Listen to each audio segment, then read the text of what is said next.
Meyer Lux, también a las señoras y señores expositores, académicos, jueces y también a todas las personas que nos siguen a través de la transmisión del canal de televisión del Poder Judicial. Tengan todos ustedes muy buenas tardes. Les damos la bienvenida al seminario Aspectos Teóricos y Proyecciones Prácticas de las Reformas introducidas por la Ley 21.523, Poder Judicial y Derechos Humanos, promoviendo los derechos humanos en el quehacer judicial, actividad organizada por el Instituto de Ciencias Penales en conjunto con la Corte Suprema a través de su Secretaría Técnica de Igualdad de Género y No Discriminación. Esta actividad tiene como finalidad conocer, debatir y reflexionar sobre las dificultades y desafíos de la Ley 21.523, que modifica diversos cuerpos legales para mejorar las garantías procesales, proteger los derechos de las víctimas de delitos sexuales y evitar su revictimización. Como dije al comienzo, este encuentro está siendo transmitido por el canal de televisión del Poder Judicial. En la parte inaugural de este seminario quiero dejar con ustedes en primer lugar a la presidenta del Instituto de Ciencias Penales, doctora Laura Meyer.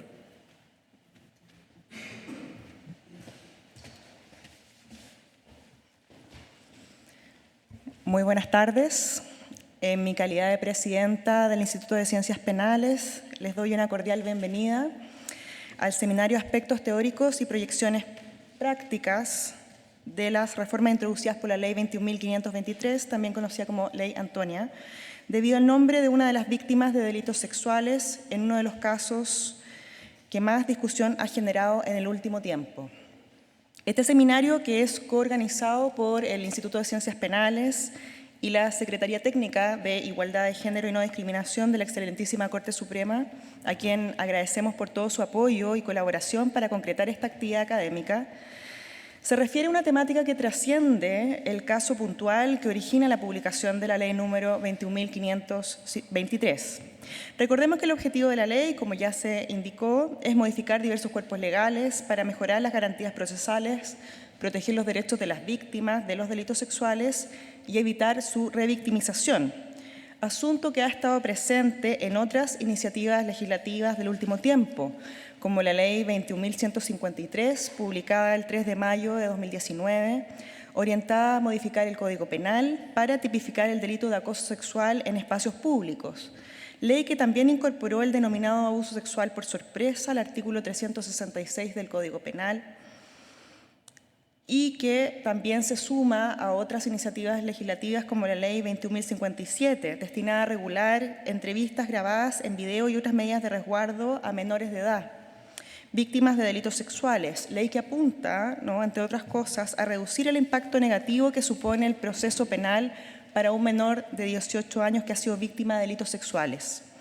En fin, en este listado también puedo mencionar a la Ley 21.522, publicada un día antes que la ley a la que se destina este seminario, cuya finalidad fue introducir un nuevo párrafo al título séptimo del libro segundo del Código Penal, relativo a la explotación sexual comercial y a los delitos que tienen por objeto pornografía infanto-juvenil. Cuestiones que, si bien ya se trataban en el Código Penal chileno, se encontraban reguladas en él, tenían un sentido y unos alcances distintos de aquellos que le confiere la ley antes mencionada. Tratándose de la ley número 21.523, publicada el 31 de diciembre del año 2022, son varias las materias que resultan reformadas. En el plano sustantivo y específicamente en lo que respecta a la regulación del delito de femicidio, se castiga a quien, producto de ejercer violencia de género en la víctima, causare el suicidio de ésta, supuesto que también ha sido denominado en términos más coloquiales como suicidio femicida. Adicionalmente, en el delito de homicidio se agrega el castigo para quien induzca a otra persona a cometer suicidio. Podrán ustedes suponer el impacto que dichas disposiciones tienen no solo al interior de la parte especial, sino que también en relación con las reglas de la parte general y muy especialmente con aquellas que regulan la autoría y la participación delictivas.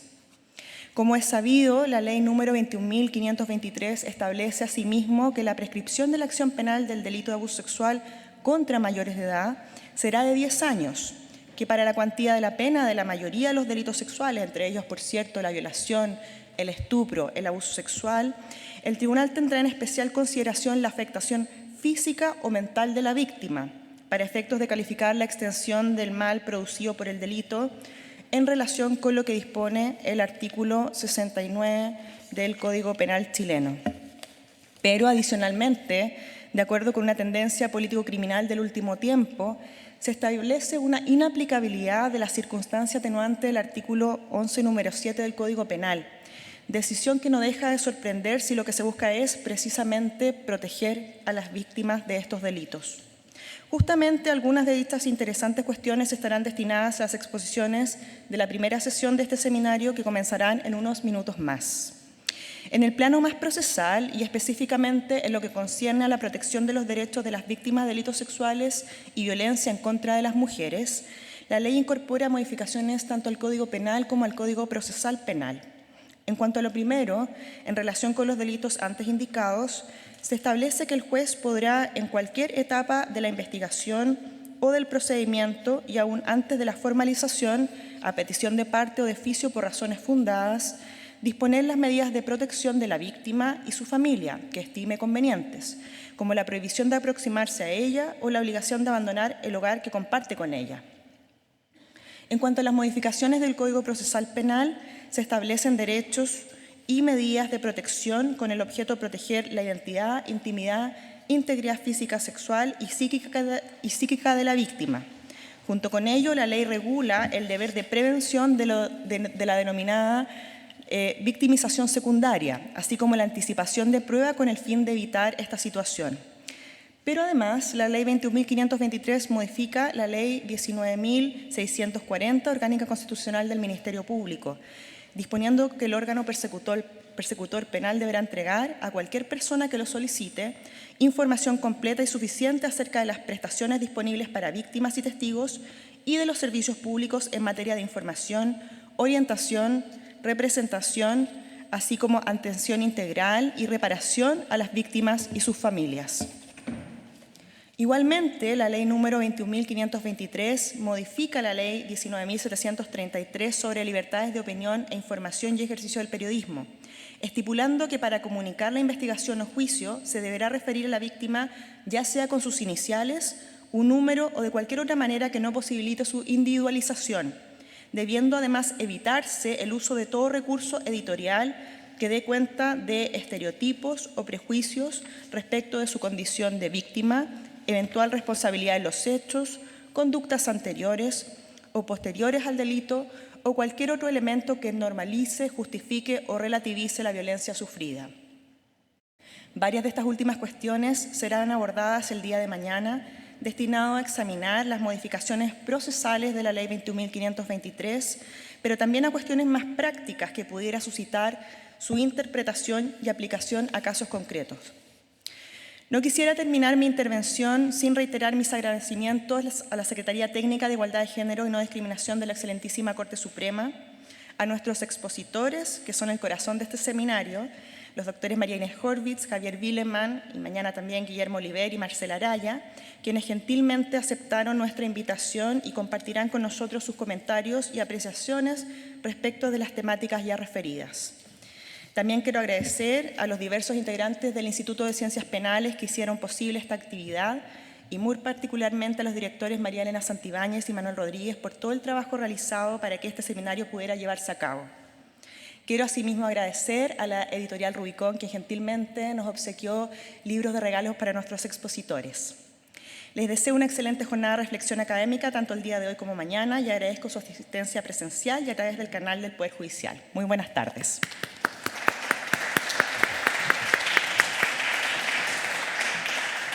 Muchas gracias a la presidenta.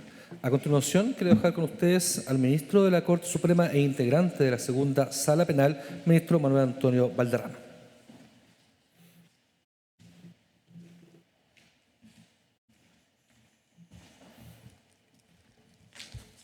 Buenas tardes.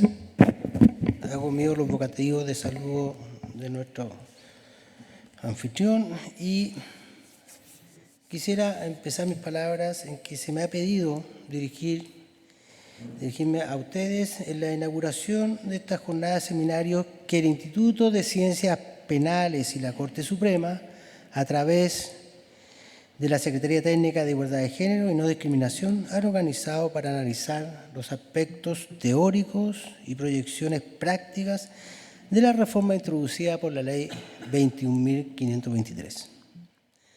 Como integrante de la segunda sala penal de esta Corte Suprema de Justicia de Chile, me parecen muy relevantes las reflexiones que podamos generar en este seminario en torno a los lineamientos y desafíos que nos impone esta nueva legislación.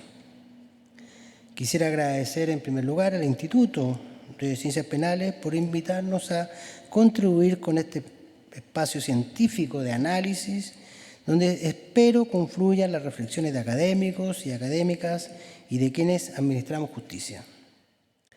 El Instituto, desde su creación, se ha caracterizado por posicionarse como un espacio científico, privado e independiente, cuyo propósito consiste en estudiar las ciencias penales bajo todos sus aspectos y contribuir a su progreso y expresión de ello, y por tanto esta es la finalidad de realización de este seminario.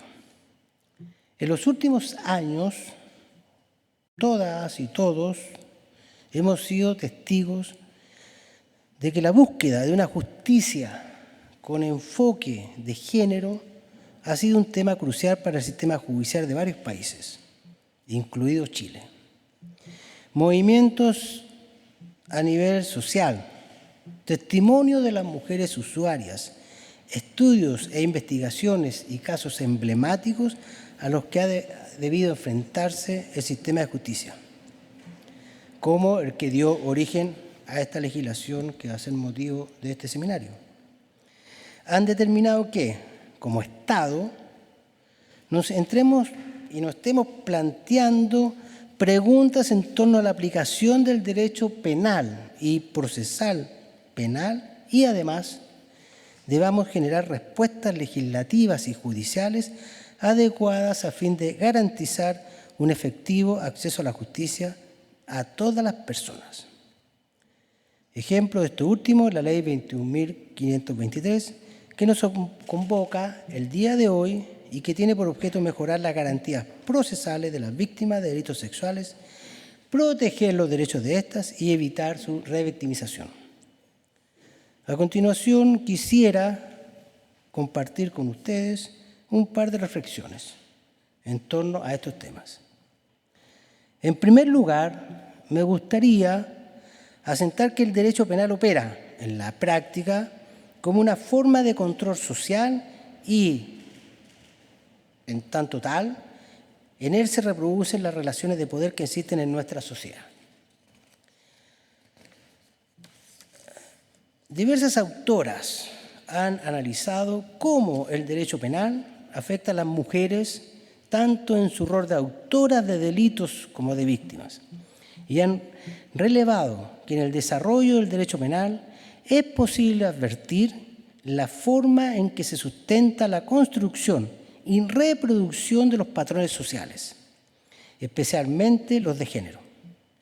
El derecho penal del siglo XIX y buena parte del siglo vigente contribuyó a asignar y reproducir una determinada significación del ser social mujer. Por una parte, la mujer aparece considerada como una persona sujeta a tutela y sin plena responsabilidad. Por otra parte, establece un conjunto normativo de controles sociales a la sexualidad femenina.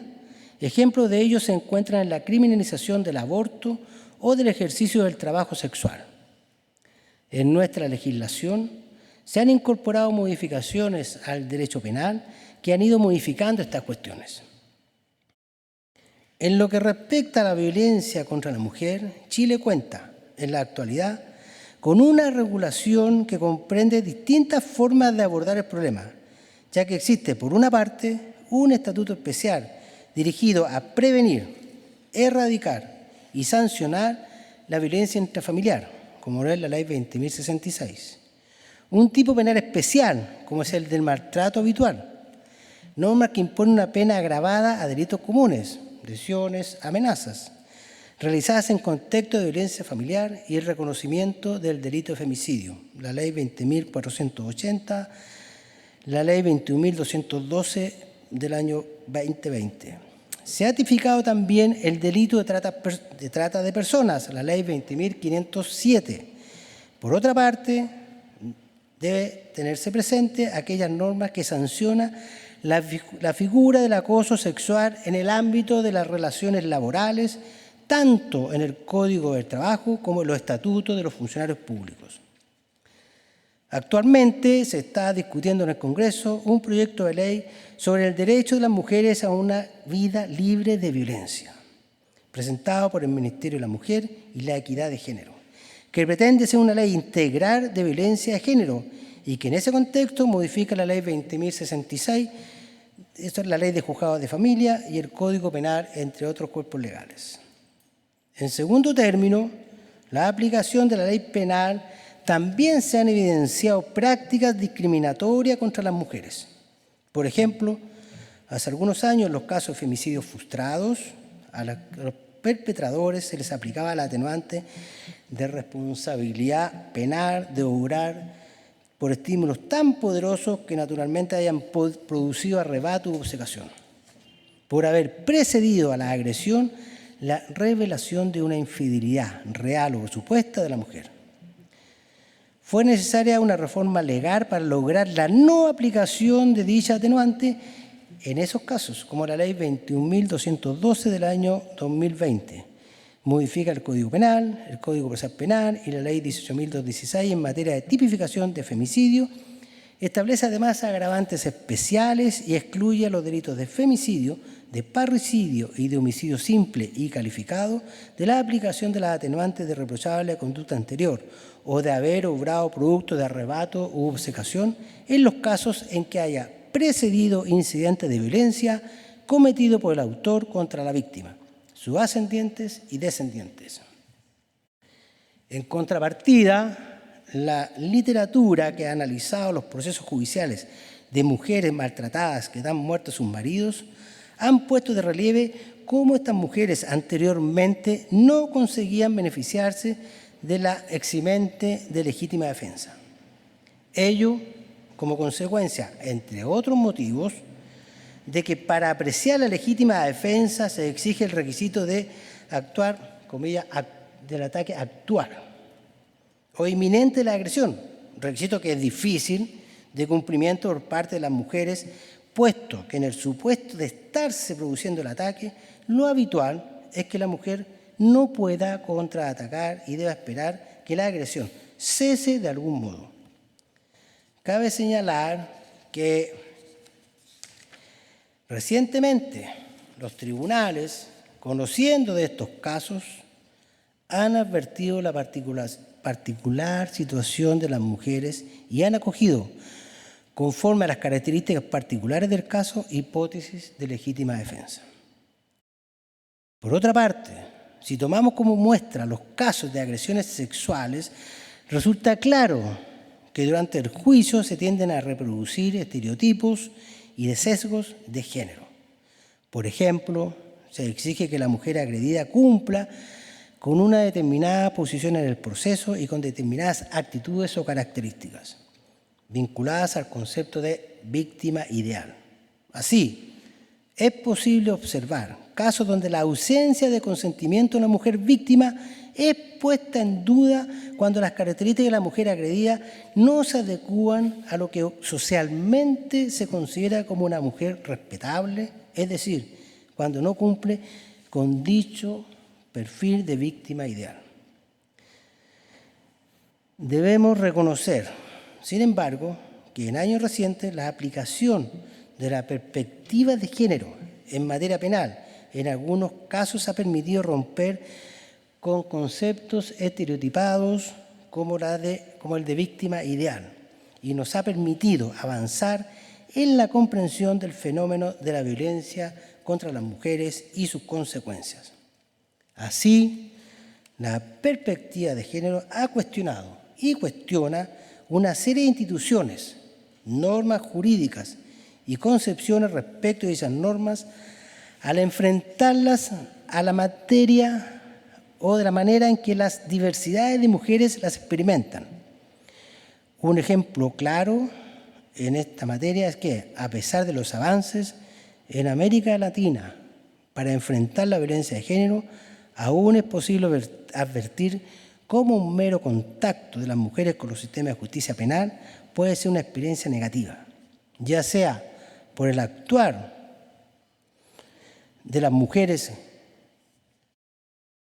con una experiencia negativa, ya sea por el actuar de las y los operadores de justicia, o por la preeminencia de discriminaciones en la forma en que el sistema de justicia enfrenta estos procesos.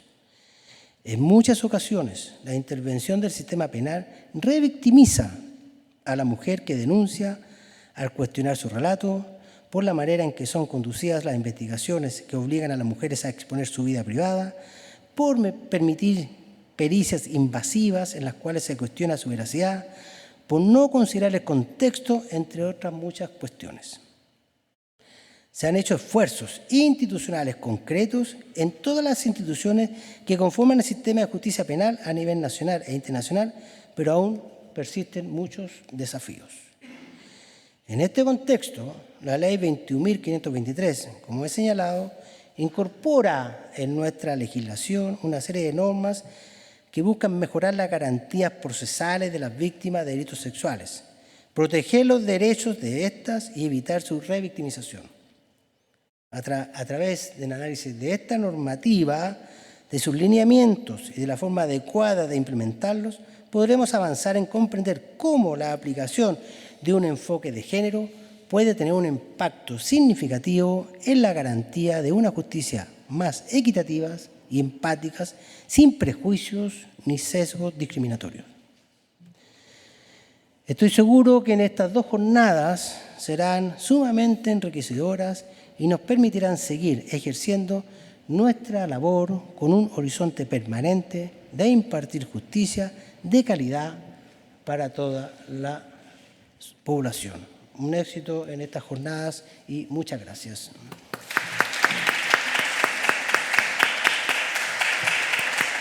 Muchas gracias, ministro Manuel Antonio Valderrama. Con estos 2 discursos damos por inaugurada estas 2 jornadas académicas. Quiero saludar a las más de 50 personas que se encuentran conectadas a través del canal de televisión del Poder Judicial. Por lo tanto, sin lugar a dudas, es un tema más que interesante para todas las personas que están conectadas. Damos inicio al primer panel de esta jornada. Quiero invitar a que pasen adelante, por favor, al presentador del panel y moderador, Jaime Salas. Él es fiscal de la Corte de Apelaciones de San Miguel y también profesor de Derecho Penal de la Universidad Católica. Jaime, por favor. Y también a los 2 panelistas expositores, María Inés Horbit y también Javier Vilema.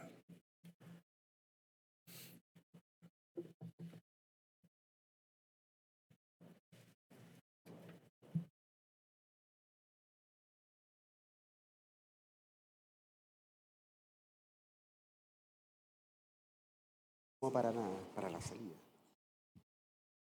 Sí, es más cómodo para usted.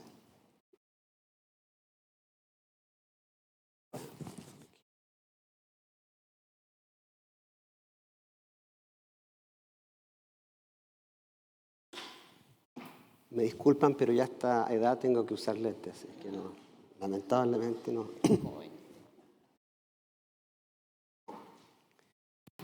Bien. Está con micrófono de solapero, ¿Sí? Jaime, Acá. así que se escucha bien. Ah, Sí. ok, perfecto. Bien, entonces, en representación del Instituto de Ciencias Penales y de la Secretaría Técnica de Igualdad de Género y No Discriminación de la Corte Suprema, les doy la bienvenida a todos ustedes. El día de hoy no ha sido un día fácil para esta ciudad, es muy poco habitual que llueva como llueve desde el día de ayer, así que la presencia de ustedes se agradece muchísimo más aún en este seminario. Como decía la profesora Mayer, la Ley 21.523, conocida periodísticamente, ¿no es verdad?, como Ley Antonia, a propósito de este caso de connotación pública que se acaba de resolver, por lo menos en la segunda instancia, por así decirlo, hace muy poquito. incorporó una serie de modificaciones bien sustanciales en el ámbito procesal y en el ámbito penal, justamente con el propósito de establecer garantías procesales y fortalecer derechos sustantivos respecto de las víctimas en materia de delitos sexuales.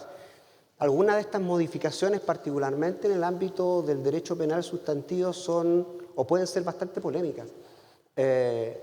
Pensando un poquito en lo que ha sido el tratamiento histórico que algunas de las materias que regula ha tenido nuestro ordenamiento jurídico. En esta primera jornada, en la que los expositores se abocarán a ver cuestiones básicamente de derecho penal sustantivo, lo que se intenta de alguna manera es abordar esos temas que pudiesen ser complejos. Ya la profesora Mayer adelantó algo respecto del particular.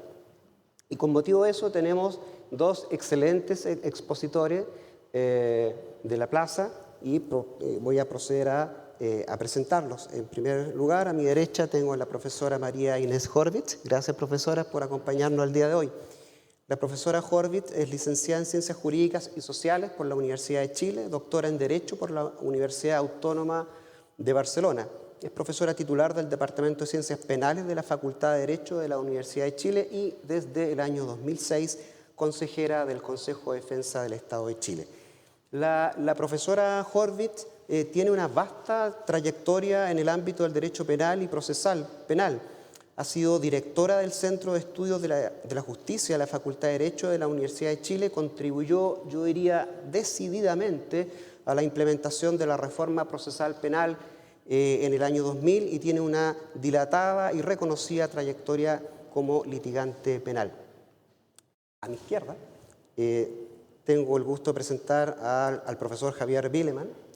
El profesor Bieleman es también licenciado en Ciencias Jurídicas y Sociales por la Universidad de Chile, Magister Legum por la Universidad Regensburg, Alemania, Doctor Juris por la Universidad Albert Ludwig de Friburgo, también de Alemania. Actualmente es profesor titular de Derecho Penal en la Facultad de Derecho de la Universidad Adolfo Ibáñez. Es importante destacar que paralelamente a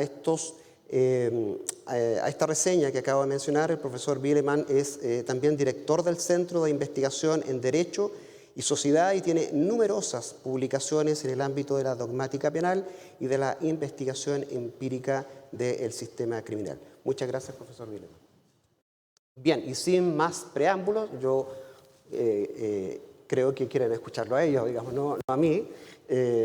Voy a ofrecerle la palabra en primer lugar a la profesora María Inés Horvitz, quien se referirá, sí, por favor, al tema suicidio femicida y modificaciones en materia de prescripción de la acción penal e inaplicabilidad del atenuante del artículo 11, número 7 del Código Penal. Muchas gracias. Aviso cuando haya... Es un tema práctico para poner la primera, por lo menos. Ya, con eso está bien. Bueno, sin más, agradezco mucho la invitación que me ha hecho el Instituto de Ciencias Penales, aquí representada por mi distinguida y querida colega Laura Mayer,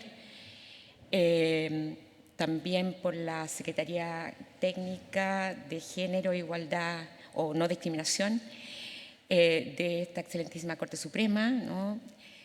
Agradezco también al ministro señor Valderrama por las palabras de introducción y a todos los que están presentes. Espero no haber omitido, bueno, sobre todo a María Elena, tengo que agradecerle especialmente su preocupación por mi ciertas demoras que tuve en entregar algunos temas. Agradezco profundamente que estén aquí en este día hiper lluvioso, ¿no? Y sin más voy a entrar al tema porque hay bastante que decir. A ver, aquí tienen puesto para que vean la redacción de esta norma de sanción que fue introducida, ¿no?, por la ley 21.523 y que no voy a ocultar, soy altamente crítica, la considero muy polémica y voy a tratar de explicarlo lo más sencillamente que se puede. las razones de esa visión sobre esta decisión de criminalización. Como ustedes saben, y ya lo dijo nuestro presentador, la ley 21.523, también conocida como Ley Antonia, tuvo su origen en una moción parlamentaria motivada por los hechos ampliamente conocidos del suicidio de Antonia Barra tras ser víctima de atentados de significación sexual por parte de Martín Pradenas, recientemente condenado por delitos perpetrados contra 6 mujeres y que ya se encuentra ejecutoriada, puesto que fueron rechazados los recursos de nulidad presentados por él. Interesante es conocer la evolución que el proyecto de ley durante su tramitación parlamentaria, la que tuvo, ¿no?, durante toda su tramitación, para entender cómo es que se llegó, cómo se pasó por diferentes propuestas hasta llegar a esta disposición que ven ahí transcrita. También como otras que voy a tratar de abarcar, si me da el tiempo, ¿no?, como la prohibición de aplicar la circunstancia atenuante de responsabilidad criminal contemplada en el artículo 11, número 7 del Código Penal y unas normas sobre prescripción de la acción penal. En efecto, en el ámbito de las modificaciones al Código Penal, la moción proponía únicamente la introducción en el inciso segundo del artículo 393 de un delito de inducción al suicidio con resultado de muerte de otra persona, no hablaba en términos generales, de otra persona exigiendo ciertas circunstancias. No sé si podemos poner la segunda transparencia para que vean cuál era el tenor de la moción parlamentaria. Este fue la propuesta que se hizo a través de esta moción parlamentaria y que se mantuvo prácticamente inalterada hasta el tercer trámite constitucional. Y que dice, el que, con conocimiento de la vulnerabilidad física o psíquica o valiéndose de otras características o circunstancias análogas, indujera a otra persona al suicidio resultando su muerte, será sancionado con la pena de presidio menor en su grado medio a máximo. Asimismo, proponía la prohibición, como les señalaba ya, en esta moción se proponía ya la prohibición de aplicación del atenuante del 11 número 7 a un catálogo de delitos de significación sexual, la ampliación del plazo de prescripción de 10 años para ciertos delitos que incluían el 365 bis y ambos incisos, los primeros 2 incisos del artículo 366, y la incorporación de una frase a la regla de determinación judicial de pena, el artículo 69, que como ustedes saben, reza dentro de los límites de cada grado, el tribunal determinará la cuantía de la pena en atención al número y entidad de las circunstancias atenuantes y agravantes y a la mayor o menor extensión del mal producido por el delito, y se agregaba especialmente si, a propósito del mismo, de ese delito, la víctima cometiera suicidio. Cierre comillas. Con relación al tipo de inducción al suicidio, se hicieron diversas observaciones a la propuesta por parte de organizaciones feministas. Particularmente sugerente fue la realizada por la representante de ABOFEN, Asociación de Abogadas Feministas, Isabel Yáñez, quien señaló que, abre comillas, en la dogmática de la inducción, el inducido es plenamente responsable por el hecho que comete, y el inductor lo que hace es solamente proveer la razón determinante, sin que ello conlleve un déficit de responsabilidad de quien actúa. Por lo mismo, la inducción es una estructura de imputación accesoria, siendo la acción principal la realizada por el autor, quien es plenamente imputable. Sin embargo, el proyecto, al exigir para esta figura, abre comillas, conocimiento de la vulnerabilidad física y psíquica, o que esta inducción al suicidio se realice valiéndose de otras características o circunstancias análogas, cierre comillas, pareciera estar pensando en que hay un déficit de responsabilidad en quien comete el suicidio, de modo que es el inductor el responsable por ese suicidio y no quien lo comete. Esto, como sabemos, ¿no es cierto?, se asemeja más bien a la estructura de la autoría mediata, donde precisamente la persona de adelante, que es quien de propia mano realiza el hecho, se suicida, no es responsable del mismo y ese déficit de imputación es atribuible a la persona de atrás, quien entonces puede ser hecha responsable. De lo anotado es posible advertir la importancia de demarcar clara y precisamente ambas formas de intervención de un delito, lo que ya de alguna manera anunció Laura, ¿no? Y en la propuesta legislativa tendían a confundirse. En efecto, como sabemos, la inducción presupone que el inducido sea una persona plenamente autorresponsable. Por ello, es solo una forma de participación delictiva y no de autoría, y por consiguiente, accesoria a la acción principal del autor. En cambio, la autoría mediata descansa sobre la base de ciertos criterios de imputación que posibilitan constituir en autor a quien realiza un comportamiento prima facie ajeno como comportamiento propio contrario a deber. Exigencia fundamental de la autoría mediata es entonces que el comportamiento de quien interviene como agente inmediato, persona de adelante, tiene que no resultar plenamente imputable dicho comportamiento como infracción de deber culpable. Por eso se habla de instrumento, ¿no? En relación con el suicidio de una persona, entonces, adquiere relevancia la autoría mediata a título de homicidio si el comportamiento de la persona de atrás admite ser descrito como una acción de matar a otro. Para ello, como sabemos, se requiere, en base a criterios objetivos, que dicha persona pueda ser considerada competente, la de atrás, por la agencia deficitaria de la persona de adelante, esto es, que haya sido utilizada como un instrumento de la realización típica. Siguiendo a Jacobs, entre dichos criterios objetivos se hallan al menos los dos siguientes. Cuando, a través de una acción previa, la persona de atrás haya posibilitado o facilitado el comportamiento del instrumento bajo el defecto de responsabilidad relevante. O bien, dos, que ella haya dispuesto una conexión situacional entre la realización típica mediada por el actuar del hombre de adelante y un defecto de responsabilidad ya existente de este, ¿no? del hombre de adelante o de la persona de adelante. Una hipótesis de defecto relevante de la responsabilidad de la persona de adelante podría plantearse entonces respecto de quién, con conocimiento ante... No, esta es la 94 bis, perdón, más atrás.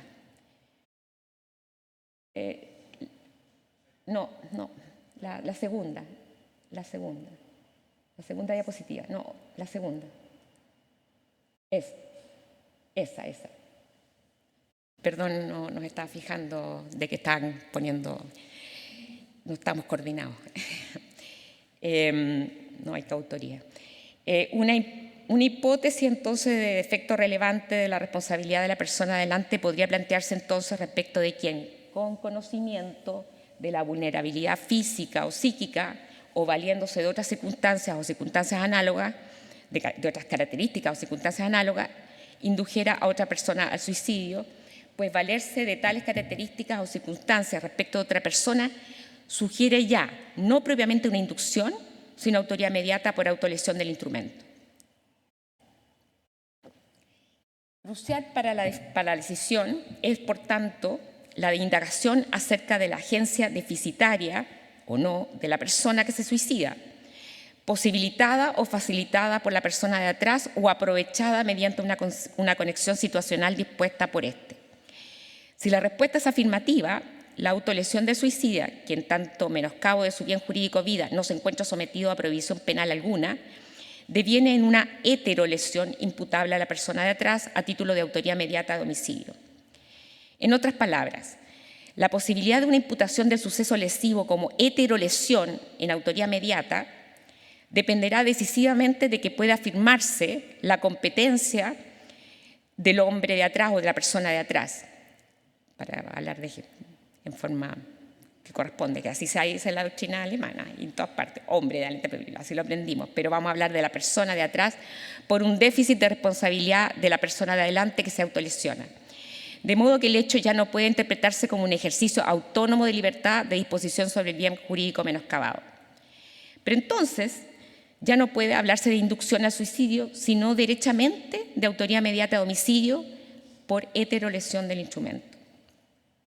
Ahora bien, el delito de inducción al suicidio, propuesto en la moción parlamentaria del modo en que hemos visto, se mantuvo intacto, como les decía, hasta el tercer trámite constitucional, a pesar de las numerosas indicaciones presentadas para modificarlo, ya sea porque era muy amplio o porque era muy restringido, pero sobre todo porque se consideraba que no satisfacía la idea de suicidio femicida, identificado como aquel que fuera consecuencia de hechos constitutivos de violencia de género.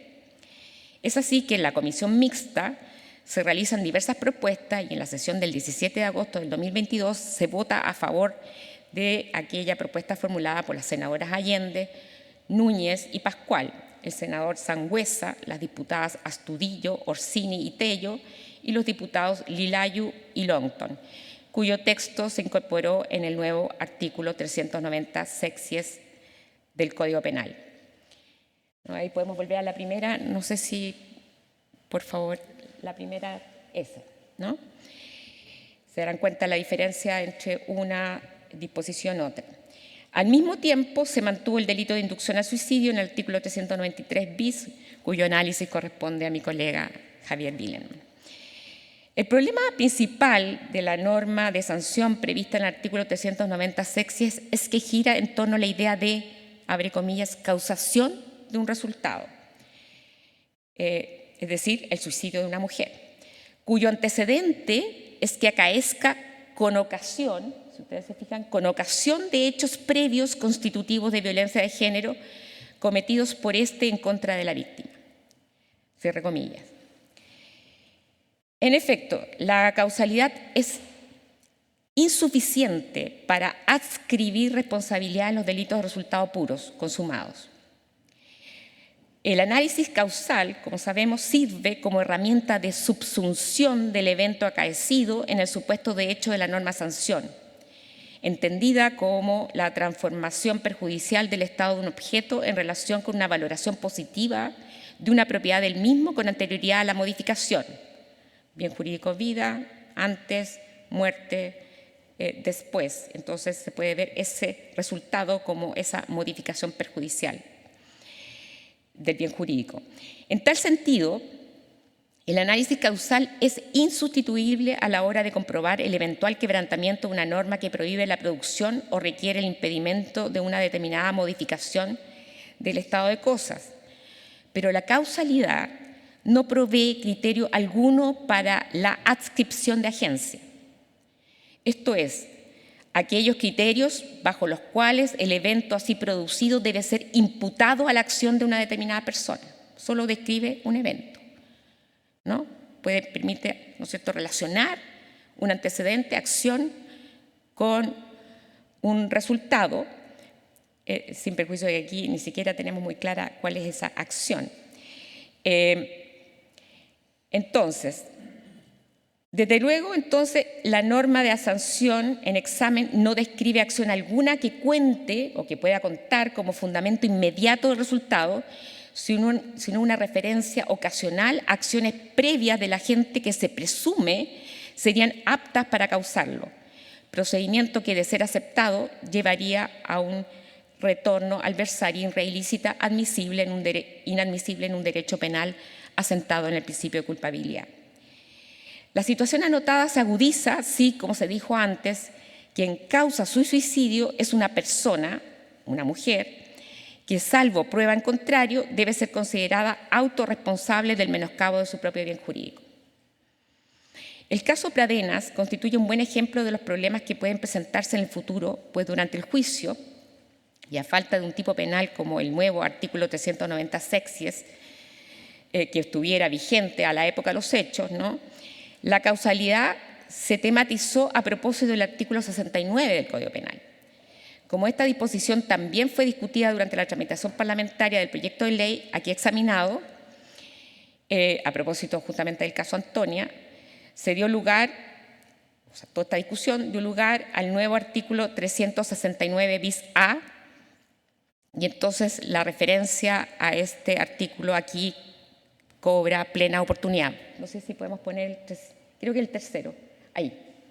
Ese es el tipo penal, perdón, la disposición que se introdujo durante la tramitación parlamentaria, pero que al principio se orientaba más bien a modificar el artículo 69 y que finalmente quedó plasmado en este nuevo artículo. En el considerando 34º del fallo condenatorio, recaído en el segundo juicio oral, quedó consignada la solicitud del fiscal y del querellante por la familia Barra de aplicar la pena en su umbral máximo dentro del marco penal resultante conforme al artículo 69 del Código Penal, alegando la mayor extensión del mal causado por los delitos imputados, atendido el suicidio de Antonia. En particular, el querellante señaló, abre comillas, que la muerte de Antonia es responsabilidad directa de las acciones y conducta del condenado, extendiéndose irremediablemente incluso a la familia del propio acusado, arguyendo que el suicidio femicida es la única salida a una muerte inminente e invocando los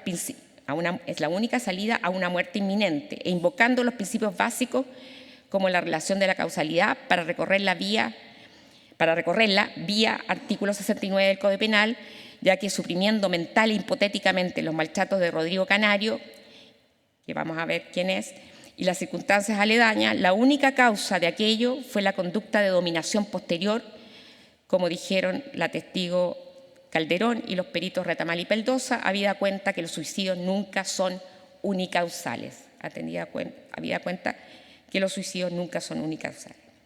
O sea, si ustedes se fijan, el enfoque está puesto en la causalidad, básicamente. El tribunal ponderó las pruebas presentadas, consignando las siguientes declaraciones que se describen en lo pertinente. La de la testigo Marcela Parra Veloso, madre de Antonia, quien reconoció el registro de una grabación de audio de la conversación que sostuvo su hija con Rodrigo Canario, expareja de Antonia, el día anterior a su suicidio, el 12 de octubre, refiriendo que se trata precisamente del audio que grabó Rodrigo Canario, donde se escucha a Antonia y a Rodrigo, y que en esa interacción su hija estaba muy desesperada, muy asustada, muy sucia, violada, como dice ella. La primera vez que lo escuchó no pudo escucharlo completo, estaba muy desesperada su hija, nunca antes la escuchó así. Aspecto este último, dice la sentencia, que el tribunal considera de la mayor relevancia para lo que se dirá más adelante. Además, se consigna brevemente la declaración del perito Pedro Retamal Carrasco, médico cirujano y especialista en psiquiatría, quien fue requerido por la familia para saber qué causas pudieron haber influido en el suicidio de Antonia, dando a conocer la metodología empleada al efecto, haciendo una autopsia psicológica en virtud de la cual concluyó, una autopsia psicológica post-mortem, en la cual concluyó que haber recibido llamadas de un expololo y del acusado de violación tienen que haber generado un impacto emocional brutal en ella, aseverando que su suicidio no ocurrió por razones genéticas ni por el desarrollo familiar y personal anormal, sino por la violación como factor primordial, lo que es, el perito afirmando que la causa fue la violación como factor primordial, pero se agrega probablemente una conversación violenta o desagradable con el acusado, que evidentemente pudo haber, aquí me salté una línea, sino por la violación como factor primordial, pero se agrega probablemente una conversación violenta o desagradable con la expareja que pudo provocar una alteración emocional tremenda. El tribunal sostiene a continuación, pues bien, es precisamente en torno a esto y los aspectos destacados más arriba que el tribunal se ve impedido de asignar la cuota de responsabilidad concreta que le corresponde al acusado en la decisión de suicidio de Antonia, fundamentalmente vinculada a la violación cometida en su contra, dado que lo mismo que predica el perito respecto de la violenta conversación que pudo tener Antonia con su agresor el día anterior a la decisión de autoeliminarse y que el tribunal dice que en estricto rigor no conoció, sino solamente en base a testigos de oídas, sí es posible hacerlo con relación a la conversación que sostuvo con Rodrigo Canario, cuyo contenido conocimos de manera completa al ser reproducida en la secuela del juicio.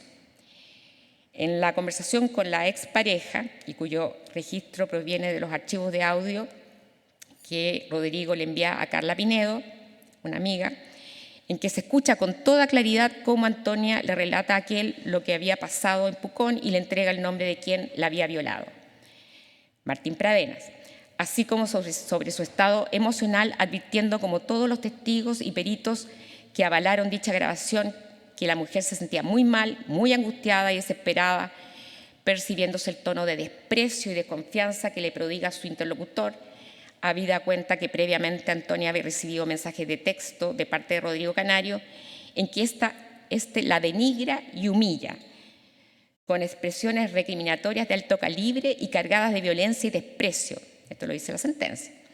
Que, sin lugar a dudas, dadas las consecuencias generadas por la propia agresión sexual en comento, contribuyó en una medida no conmensurable a esa decisión fatal e irrevocable de quitarse la vida. Y esto en general se pasa por alto, o sea, no se discute, ¿no? A propósito de esos estereotipos, ¿no? que tienen los varones respecto a quién es una dama o quién es una víctima ideal, como decía el ministro señor Valderrama. Así, el tribunal concluye entonces que no es posible razonable y responsablemente asignar o cuantificar la responsabilidad que cada cual tiene en los sucesos vividos y sujetos involucrados, puesto que no se sabe cuál fue el gatillador esencial de tan desgraciada conducta. No obstante, estimar que sí tuvo el delito del acusado incidencia en la extensión del mal causado. Es decir, no puede asignar responsabilidad, que no es además lo que se podría plantear aquí en relación a un delito de causación de suicidio, sino que lo que no puede hacer es decir exactamente si la razón del suicidio fue uno u otro, sino que solamente para analizar la pertinencia de aplicar la regla del artículo 69. En dicho razonamiento se advierte no solo el problema de la incapacidad del concepto de causalidad para por sí sola imputar responsabilidad penal, sino también para adscribirla a acciones precisas y concretas que constituyan una condición mínima suficiente para producir resultado. Cuestión diferente es, sin embargo, que en la determinación judicial de la pena, esto es, al momento de individualización en la sentencia, se pondere la mayor o menor extensión del mal producido por el delito en los términos del nuevo artículo 369 bis A, esto es, en la afectación psíquica o mental que aquel haya producido en la víctima con la perpetración del hecho punible, pues en estos casos sí existen acciones concretas las cuales es posible adscribir al resultado. Con relación a la introducción ya de una disposición que prohíbe aplicar la minorante del artículo 11, número 7, a delitos de connotación sexual, me parece muy pertinente una observación de la representante de Corporación Humanas durante la tramitación legislativa, una organización feminista. Advierte que un efecto posible de esta norma es la negación a la forma de cualquier proceso reparatorio que la víctima pueda emprender respecto al ofensor, lo que implica profundizar uno de los principales problemas del sistema, como es la invisibilización de las víctimas y la escasa agencia que el sistema le reconoce, olvidando además la importancia de la justicia restaurativa, que se basa precisamente en la reparación del daño causado por el delito y releva el papel de la víctima en él. Así, considerando principios de justicia restaurativa, se debe considerar que cada caso de violencia patriarcal es diferente y que un sistema que busque equiparar las relaciones históricamente desiguales entre hombres y mujeres debe dar agencia a estas últimas al tiempo que las protege. La prescripción del ejercicio jurisprudencial para evaluar la reparación del daño merece una reflexión mayor, en tanto no aparece como una solución real a la violencia sexual ni a la falta sistemática de perspectiva de género del sistema. Cierre comillas, esta fue la intervención de Corporación Humanas, que obviamente no tuvo mucha recepción en la tramitación. En tal sentido, resulta pertinente la reflexión de la consideración de la mujer como único posible sujeto pasivo del tipo del artículo 390 sexies, al igual que ocurre con el femicidio en el artículo 390 ter.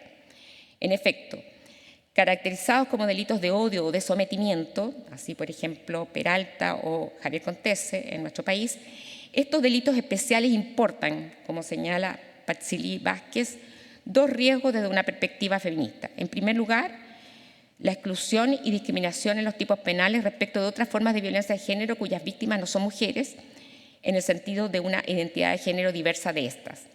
Y en segundo lugar, se halla el riesgo del reforzamiento simbólico de su carácter de víctima con la consiguiente reducción en el imaginario social de su empoderamiento. Esta falta de agencia, en mi opinión, viene presupuesta en la tipificación del delito de suicidio femicida y por ello el riesgo también de que por el solo hecho de comprobarse actos anteriores de violencia de género entre autor y víctima se le atribuya sin más, de manera objetiva al autor, responsabilidad por el suicidio de esta. Si por el contrario se reinterpreta la norma de sanción en el sentido de que tipifica una forma de autoría inmediata de homicidio, exigiendo la comprobación de las condiciones de su aplicación, se produciría la paradoja de un homicidio castigado con una pena menos grave que el homicidio simple, puesto que este delito tiene como pena, el del 390 sexies, tiene presidio menor en su grado máximo a presidio mayor en su grado mínimo, es decir, 3 años y un día a 10 años, versus la del homicidio simple, que es presidio mayor en su grado medio a máximo, es decir, de 10 años y un día a 20 años. Si por último se entiende como una forma de inducción al suicidio, su introducción sería inútil por redundante conforme al artículo 393 bis. Voy a terminar con las siguientes palabras, que ya también las dije en otro seminario a propósito de hablar de esta política populista que también es liderada por muchas mujeres. ¿Por qué siempre el recurso al derecho penal? ¿Por qué el camino de la criminalización y las penas más intensas para aquellas conductas que nos parecen intolerables, a sabiendas que dicho instrumento es bastante inútil para obtener el resultado de inhibirlas? ¿Por qué no optar por profundizar medidas educativas y sociales de largo aliento, como las que se propusieron largamente durante la tramitación parlamentaria justamente por estas asociaciones feministas, que modifiquen nuestras percepciones culturales acerca del trato igualitario y digno que debemos darnos en nuestras relaciones personales?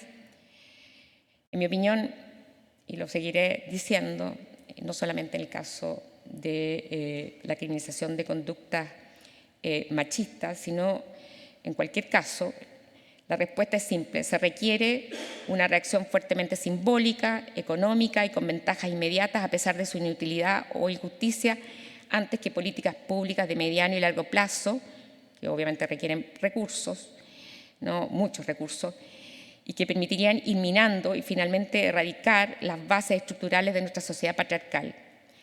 Lamentablemente, aquel primer camino ha sido también la opción de las agendas feministas populistas, y simplemente creo que es mi deber reiterarlo cada vez que pueda. Eso, muchas gracias.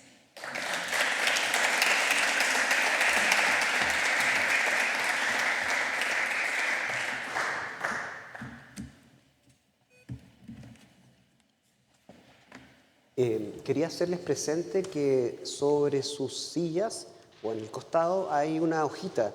Así es que si ustedes están interesados en realizar alguna pregunta a alguno de los expositores, les pediría que la anoten, ¿no? Y que se la hagan llegar a las personas que están dispuestas para ese fin. Y las podremos conversar al término de la jornada. Gracias.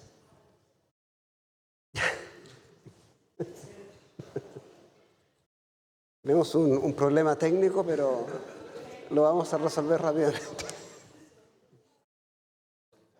Sí, es que lo que pasa es que tú vas a presentar una PPT, sí. Espérate que lo arreglen, sí. Sí. Sí. No, sí, todo bien. Sí. Bien, en segundo lugar, corresponde el turno del profesor Javier Wileman. Él se referirá al tema de la inducción al suicidio y las modificaciones introducidas por la ley 20.523 al sistema de determinación de penas en particular. Eso, profesor.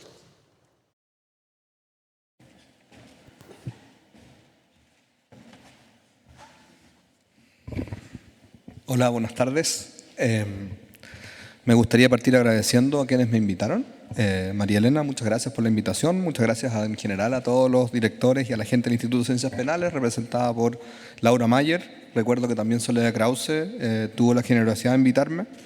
Les agradezco también a todos los organizadores, aquí en la excelentísima Corte Suprema, a todas las muy generosas palabras de bienvenida, también del fiscal Jaime Salas. Y bueno, muchas gracias por permitirme participar de este ya clásico encuentro anual que intentamos producir en el Instituto de Ciencias Penales en relación con el Poder Judicial. Solo una cosa antes de empezar. Me invitaron a hablar sobre dos cosas, inducción al suicidio y sobre determinación de la pena. No voy a decir prácticamente nada de lo segundo. La regla, que ya la comentó la profesora Horvitz, en relación con los factores que sirven para determinar la pena como parte del proceso de individualización de la pena, que establece que en delitos sexuales y algunos otros delitos el impacto que esto tiene en la salud mental de la víctima puede considerarse para efectos de la extensión del mal causado. Me parece que no tiene ningún problema en sí mismo y que en realidad refleja una buena política de ir guiando al legislador en la aplicación del artículo 69. Sí creo que el artículo 69 casi nunca es aplicado, siempre se aplica la pena en el punto mínimo, así que sus efectos probablemente se limiten a casos de muy alta visibilidad, pero fuera de eso no tengo nada mucho que decir. Fuera de eso, una pequeña anticipación tal vez de excepción. Yo sé que este evento está muy vinculado a la agenda de la perspectiva de género, y hubieron palabras muy generosas a ese respecto. Yo no voy a decir nada bueno de la ley, así que para que lo tengan ya presente. Lo que voy a decir es todo más bien malo, y todo se relimita, sin embargo, por eso lo digo como un pequeño anticipo, a las cuestiones de las decisiones de criminalización. Lo que dijo ya la profesora Horvitz, lo suscribo prácticamente por completo. Voy a hacer algo similar respecto a la inducción al suicidio. Déjenme entonces empezar por definir las expectativas de lo que pretendo hacer en la exposición. Junto con la profesora Horvitz nos pidieron hacernos cargo de los aspectos sustantivos y teóricos, cito, vinculados a aquellas cuestiones que anticipé en la ley en Antonio, o sea, específicamente ahora en la inducción al suicidio. Nos pidieron en particular así hacer referencia al llamado suicidio femicida, al que hizo referencia la profesora Horvitz, y a mí me corresponde hacerme cargo de la nueva regulación de la inducción al suicidio conforme al artículo 393 bis. No sé si estará por ahí para proyectarlo o murió.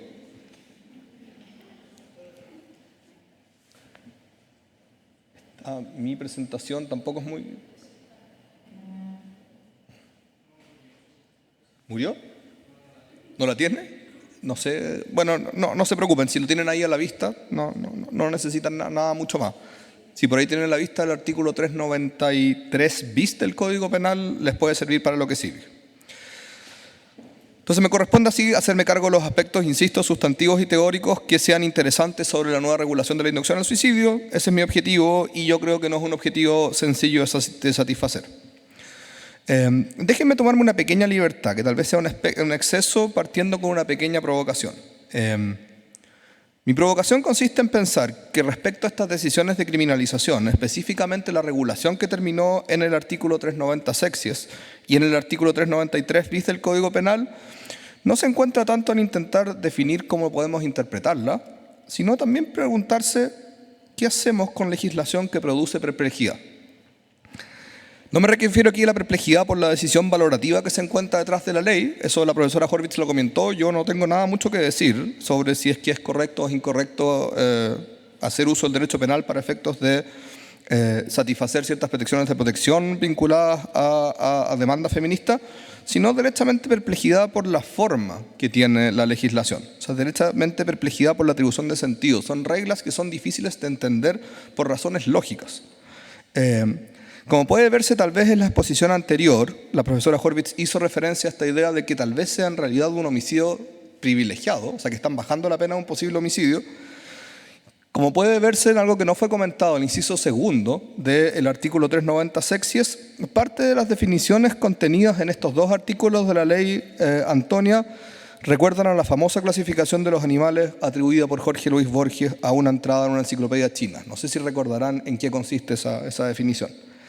¿Qué puede hacer uno frente a unas definiciones y a formas de regulación que producen perplejidad? Yo, para empezar, se me ocurre que uno puede asumir tres actitudes, y esto es simplemente pensando como intérprete u operador legal, ¿no? Una primera actitud posible sería asumir una posición de resistencia, o sea, decir, mire, como la formulación es inteligible, la ley no es muy aplicable y con ello no vale la pena tomársela muy en serio. Creo que tal vez el 390 sexies, que es un artículo especialmente problemático, esa sea una actitud posible. Una segunda actitud sería asumir el compromiso republicano del dogmático, ¿no? Sean lo que sean los problemas que tenga la ley, ella sigue siendo una pieza de legislación, que nuestro rol de operadores legales y de intérpretes de la ley, que estamos sujetos a ella, los operadores y quienes la comentamos, nos obliga en cualquier caso a tomarla en serio. Entonces, en ese caso debiéramos realizar el ejercicio para darle el mejor sentido, el sentido más adecuado posible. La tercera actitud consiste en pararse desde afuera y observar el fenómeno de la legislación penal actual, ¿no? Asumir que la cuestión teórica no es tanto la pregunta de cuál es el sentido que le podemos dar a estas disposiciones, sino más bien la pregunta fenoménica. ¿Qué explica que se esté produciendo textos legislativos relativos a estos dos artículos en particular de esta clase, que terminen causando perplejidad antes que la pregunta dogmática por cuál es el fundamento o la interpretación de estos tipos? Como yo les decía, debo reconocer que en este caso, de hecho yo diría, a diferencia de toda otra ley que me haya tocado comentar, no creo que la primera actitud, específicamente en 390 sexios, sea una actitud que uno deba descartar. Como decir, mire, es tan difícil de aplicar que no nos preocupemos tanto. Tal vez, y de hecho si lo aplicamos probablemente terminemos privilegiando un homicidio. Tal vez uno simple debe demostrar cómo, en ese caso, la ley es de difícil aplicación. Pero yo creo que sería poco interesante para este evento simplemente venir con ese mensaje. Por eso en esta presentación pretendo asumir las dos últimas actitudes, ¿no? Tengo así tres objetivos que espero compartir con ustedes y que pretendo satisfacer en tres partes distintas. En la primera parte pretendo describir someramente el contenido del delito de inducción al suicidio. De este modo pretendo que ustedes tengan una buena visión de cuál es su contenido. En la segunda parte pretendo realizar el ejercicio de darle un contenido razonable, es decir, asumir la segunda actitud, al aspecto más problemático del artículo 393 bis del Código Penal, que vamos a ver que es su forma básica, ¿no? Cómo está redactada la primera frase del artículo 393, no sé si será, creo que viene ahí. La primera frase es la que, por razones que les voy a comentar, es más problemática, es la que es más importante realizar el ejercicio de interpretación constructivo. Y finalmente pretendo dar un paso atrás y hablar muy brevemente respecto a la pregunta fenoménica de por qué se está produciendo legislación de esta clase. Insisto, no me refiero con esto a toda la ley, sino a estas dos decisiones de criminalización en particular. Vamos entonces, déjenme empezar por la primera parte por hacer una breve referencia descriptiva al tipo del artículo 393 bis del Código Penal. Déjenme empezar por dar alguna información de contexto y luego voy a describir brevemente la estructura y el contenido del artículo en cuestión. Si quiere podemos pasar de lámina. Sí.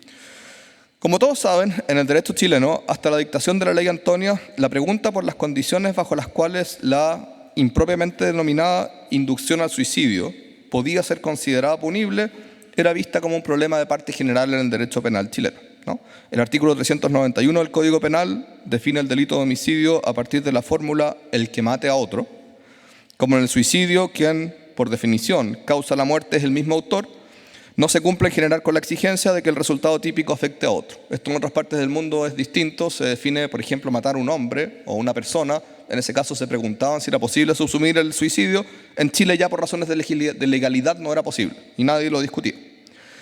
Por ello, la inducción al suicidio, como explicó la profesora Horvitz, solo podía ser considerada punibles en caso que en realidad eran de homicidio en autoría inmediata, ¿no? Casos en que la imputación de la falta de decisión de una persona en la toma de decisión de matarse a sí mismo permite interpretar que en realidad la cuestión fue una manipulación de otro, una utilización del otro que no tenía responsabilidad por esto y en realidad era un matar a otro, no era matarse a sí mismo, ¿no? Solamente en casos de lo que se denomina autoría inmediata, en casos de autolesión del instrumento. Esta solución no es unánime en el derecho comparado como cuestión legislativa.